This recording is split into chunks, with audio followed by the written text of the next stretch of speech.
Stand for the pledge, please. I pledge allegiance to the flag of the United States of America and to the republic for which it stands, one nation, under God, indivisible, with liberty and justice for all. Good evening, everyone. This is Monday, August 4th. Somehow it got to be August already, but if you have any questions or concerns during these proceedings, come up to the microphone over here. Give us your name and address, tell us what's on your mind. Before the council votes on anything tonight, I'll always give you the opportunity to state your opinions or comments. And of course, under public comments, number 10, we'll do any non-agenda items for 3 minutes, if you would, please. I will ask for a roll call, please. Mayor Cedar? Here. Councilmember Gottler? Here. Councilmember Kufa, Laporte, and Bowles are absent. Councilmember Paul? Present. Councilmember Westrick? Here. Need a motion to excuse those council members. I'll make that motion. Support. Questions? All in favor, say aye. Aye. Opposed? We need a motion also to remove number 5, the resolution, nuisance resolution. We're going to remove that from the agenda tonight. So moved. Support. Questions? All in favor, say aye. Aye. Opposed? Okay, 5 has been stricken. We'll go to number 4, consent agenda. City Council minutes of July 21st, 2025. Meeting recommendation approve.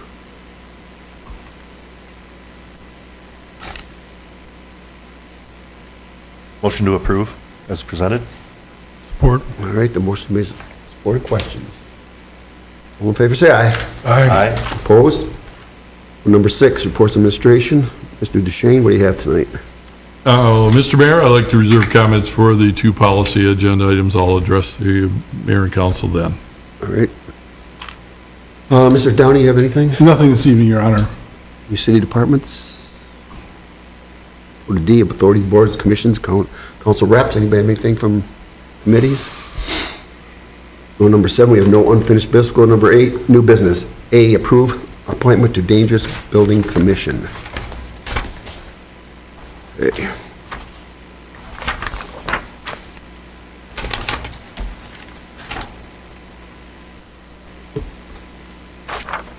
With your endorsement, I would like to add Bill Kleeman to our Dangerous Building Commission as an alternate for a 3-year term expiring December 31st, 2027. I need a motion to that effect. I'll make a motion to approve. Support. Questions? All in favor, say aye. Aye. Opposed? Go to B, cash handling policy. Mr. Duchesne. Mayor, Cedar, members of council, we have a policy before you that I'm recommending tonight based on the Treasury's request to adopt certain standards.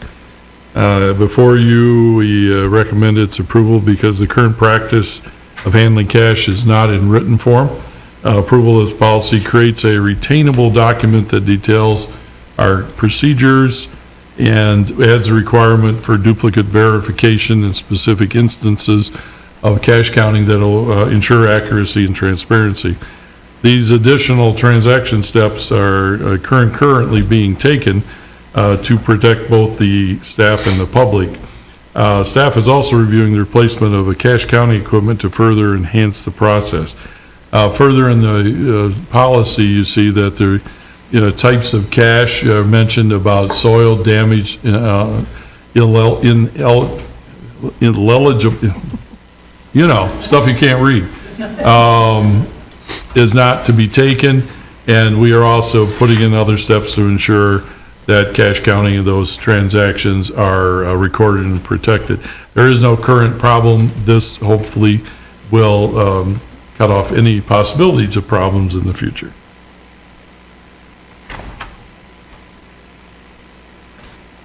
Motion to approve. Support. All right, the motion made, supported. Questions? Call the roll, please. Gottler? Yes. Paul? Yes. Westrick? Yes. Cedar? Yes. Motion carries. Thank you. We'll go to C, credit card usage policy. Mr. Duchesne. Thank you. I'm recommending approval of the policy as presented. It further updates in section E. The process of using credit cards is fairly restricted and how it's to be used in that manner includes the use of the transaction requirements that we have for any other types of purchase, and the budgetary responsibilities that go along with it. It requires a certain allowable purchases to be recorded in a certain manner, and how they're to be used and for how amounts. The original policy was approved back in 2006, and working with the clerk, we have amended it today to add some things that I wanted to see in this, and I believe that it is now ready for council to adopt as policy is presented.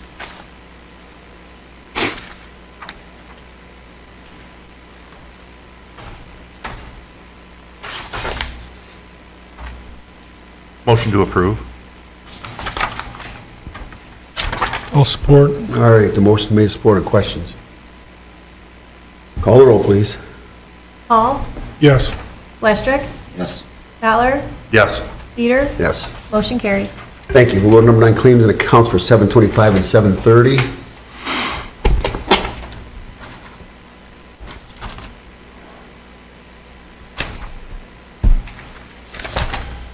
There are no questions. I'll make a motion to approve. Support. Any questions? All in favor, say aye. Aye. Opposed?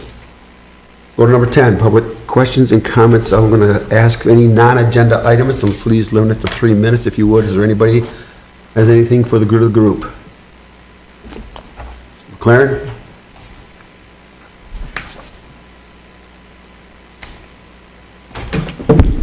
Good evening, Mayor Cedar and Council. I'm Doug McLaren. I'm the chairman of the St. Clair Police Foundation, and I come to you with glad tidings of our golf outing coming up on September 6th at the Rattle Run Golf Course. Some flyers here I can pass out. We're hoping to get 100 players. We already have maybe a couple dozen signed up. Hopefully the weather stays good. Our big fundraising goal with this outing is to raise more money towards our goal of getting a golf cart for the police department for like boat races and 4th of July and art fair, other big events where you have a lot of officers down there. It'd be nice to have something that can motorize, transport, carry gear around, those kind of things. So here's some flyers.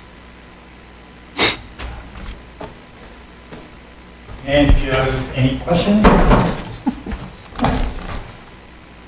Yeah, contacts on the bottom there, phone number, email, etc. Any questions right now? Don't want to hold up the quick meeting. Good? Right. Thank you. Good luck. Anybody else? Yes, sir. Give us your name and address if you would, please. So good evening. I'm Dr. Remington Nevin, 1970 River Road in the township, and I'm medical director of the St. Clair County Health Department. And I'm here as a courtesy just to update you on some recent developments in the science and the regulatory landscape pertaining to water fluoridation. Last August, the National Toxicology Program concluded with at least moderate probability that fluoride at approximately double the recommended concentrations is associated with the risk of neurodevelopmental adverse effects.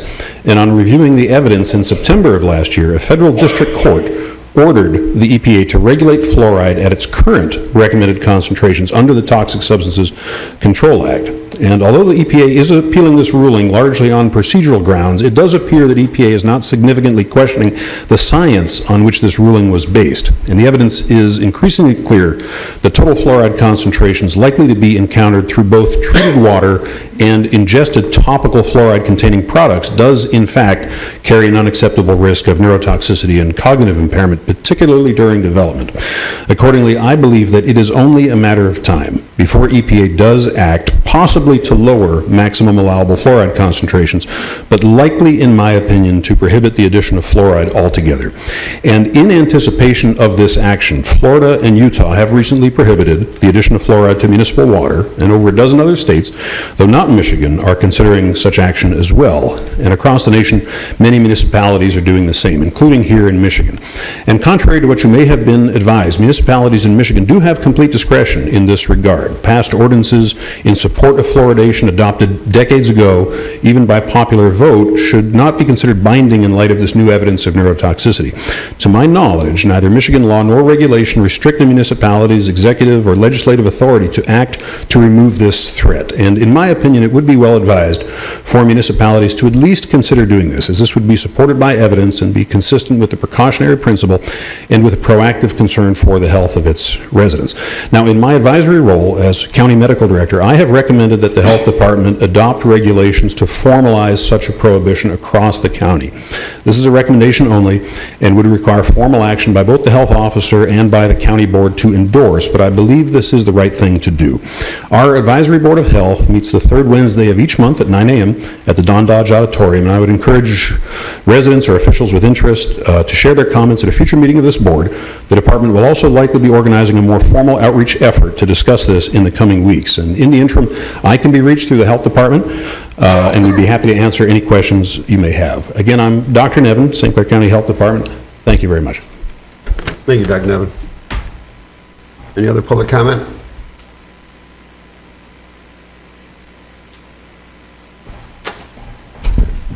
Hi, good evening. I'm Dawn Falk, 2583 Strawberry Lane, Port Huron Township, and I am on the Advisory Board of Health. Ever since Robert F. Kennedy became the Secretary of Health and Human Services and expressed a desire to remove fluoride from the public water supply, I've been researching this topic. There are many theories and research studies, both pro and con to this subject. It's definitely safe to say that the science is not settled on fluoridation of public water. Since its introduction 60 years ago in Grand Rapids, Michigan, science is always evolving, and I believe that it's time to revisit water fluoridation.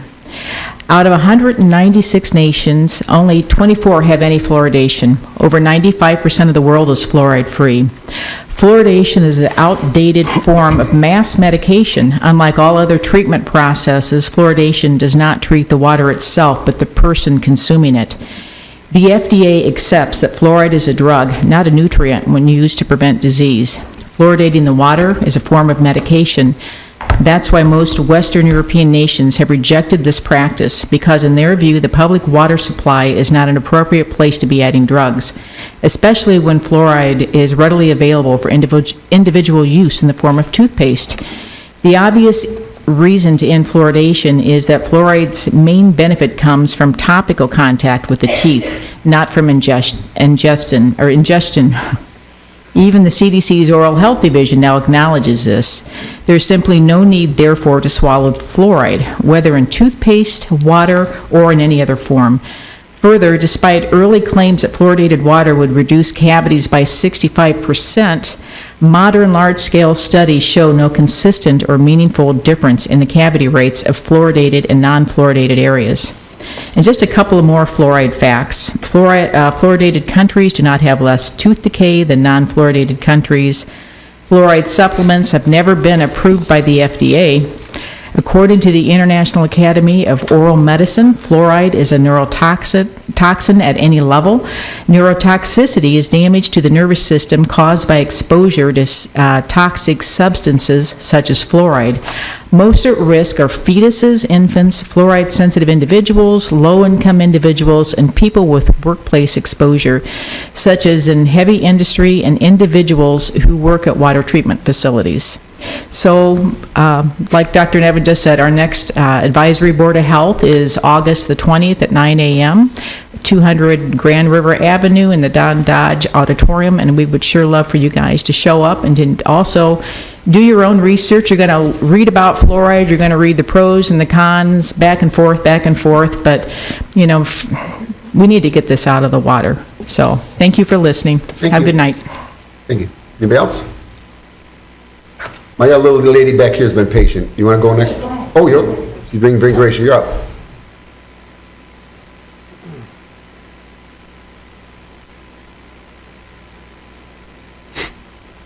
Good evening, Council. My name is Keith Campbell. I live at 1710 St. Clair Highway, very near to where the road is falling into the Pine River.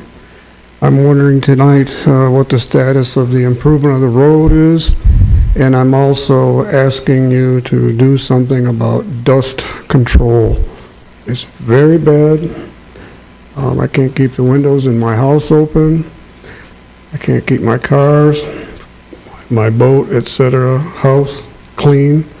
If we could get some sodium chloride or something put on the road, it would be appreciated, and we'll take it from there. Thank you, Keith. You want to address any of that? I will look into the dust control aspect of that. We also have received a couple options and suggestions from the consulting engineers about road repair. It's not definitive, like it will solve the problem, but they have given, and we've distributed the reports amongst council to review different options to secure the road. May involve movement, may involve stanchions, insertions in there. There's a number of things with no guarantees that we are talking to them further about. So we like to expedite it, but it looks like doing our due diligence is absolutely necessary in this case on the roadway. But as far as dust control, I'll get on that tomorrow for you, sir. Project is, going in forward into That's all it.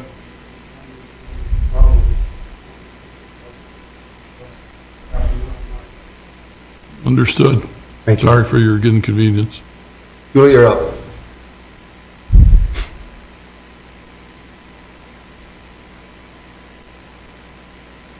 Hi, I'm Julie Marcas, 1752 St. Clair Highway. I am a member of the dental community and a concerned citizen, and I would like to share some information in regards to the removal of fluoride in the municipal water supply. Water fluoridation is an effective public health measure that has a significant positive impact on dental health, primarily by reducing the prevalence of tooth decay and consequently tooth loss. Multiple studies have documented the dramatic reduction in dental disease following the introduction of community water fluoridation. The CDC estimates that water fluoridation reduces tooth decay by about 25% in both children and adults.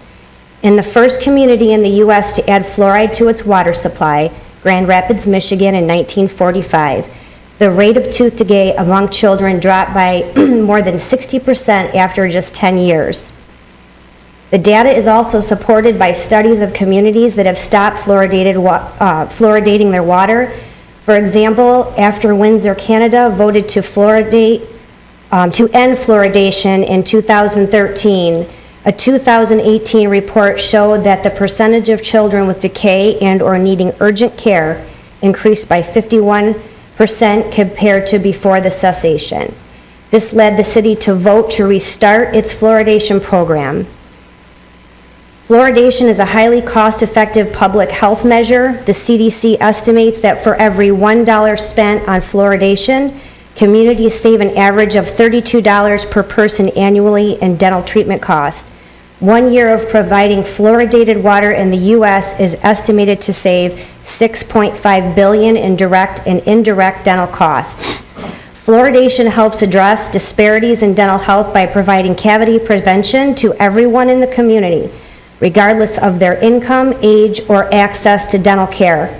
Studies have found that children in non-fluoridated counties need 33% more fillings, root canals, and extractions than those in counties with fluoridated water, particularly in low-income populations.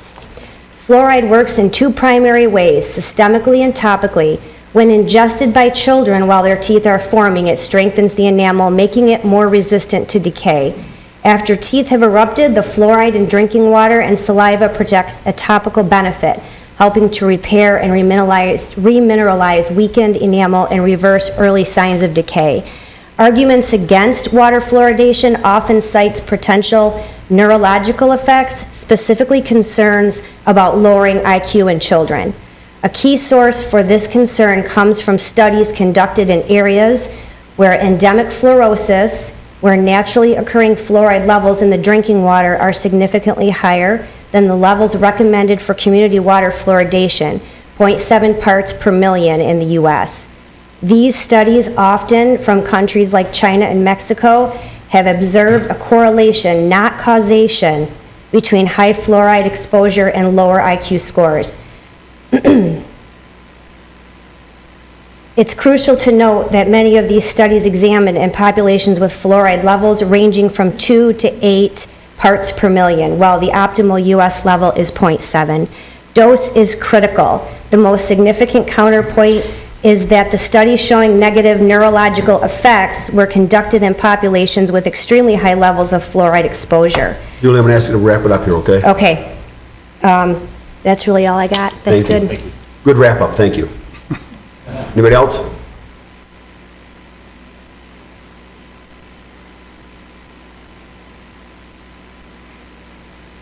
Good evening, my name is Eileen Tesh, I'm a retired attorney, 145 Channel Side, Algonac, Michigan. I've just come to share a little bit about my own personal experience with fluoride. I'm 66 years old, and when I was in my early 20s, I've had a lot of dental work, totaling over $40,000 for all my problems, but when the dentist gave me my first fluoride rinse, my gums started bleeding and the skin started basically disintegrating from my gums. And as we know, the blood is the closest to the surface in the mouth. I asked him what that was, and he said, a fluoride rinse, it's never happened before. I said, don't ever do that again. And since then, I have taken fluoride out of my water. I do not use any kind of fluoride toothpaste. But I did ask him, to give me a study. This is before the internet. What studies do you have that fluoride actually reduces cavities? At the next appointment, he gave me 2 studies. I immediately looked to the back of the study to see who was funding them, and it was Procter & Gamble and Johnson & Johnson, the 2 biggest manufacturers of toothpaste. And I recently read an article that said the most dangerous aisle in the supermarket and the drugstore is the toothpaste aisle, because it clearly says, if you swallow, contact poison control. So I would ask you to consider this. Thank you. Thank you. Anybody else? All right, we'll go to number 11 then. Mayor and City Council, I have a couple things. I want to first recognize our public safety volunteers that worked over the weekend to help with the road races, 16 different individuals out there helping with traffic and crowd control, our police department, our fire department, our DPW. It's a very tricky and difficult weekend to navigate sometimes, and they do a great job with that. I also want to take a minute to recognize a very special lady that actually used to come to every single meeting here. Her name was Mary Bodat, and she passed away. And she served on our Historical Commission. She was a member of the St. Clair Fire Department's Women's Auxiliary, the American Legion Auxiliary, the Marble Eye Classic, was dear to her heart. She was the epitome of kindness. Anybody that knew that came to town, Mary would always take her under her wing and treat them with kindness. And you want to talk about a person who really supports the community, that was Mary Bodat. The city of St. Clair really lost a truly good lady. Anybody else wants to add into that? Because I know, Aaron, you worked with her quite closely. And I've known her my whole life and got exceptionally close to her the last few years because of, she helped me take over the Marble Eye Classic, and, her daughters have been my friends since we were kids, and, she was 85 and was at the last meeting, and then she wasn't at this meeting. Yeah. She was awesome. Yeah, you lost a good one. Any special events coming up I'm missing? Probably. There's movie night, family movie night is Thursday? Thursday? I think it's Thursday.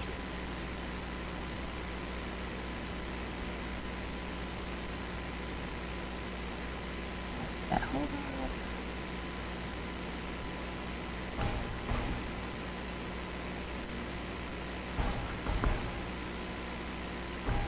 on. Tomorrow, August 5th. Oh.